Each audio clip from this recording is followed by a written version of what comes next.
Bon appetit! Estonian Food Fair.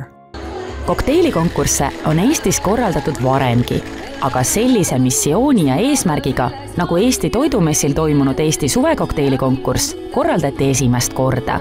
See on esimene võistlus Eestis, kus võistlevad tootjad ja Eesti tooted, mitte baarmenid, nagu me oleme tavaliselt harjunud.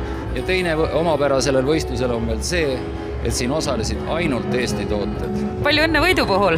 Suur aitäh, tuli endale ka suure üllatusena esimest korda kätt proovitud, aga ütleme nii, et kokteilid said tehtud väga suure armastusega ja ilmselt siis see armastus jõudis ka kohtunikeni. Nii ta on. Millest see võidukokteil siis koosneb? Käisin just tööreisil Jaapanis ja tutvustamas ka kohi erinevaid tooteid ja minu üllatuseks väga hästi võeti vastu.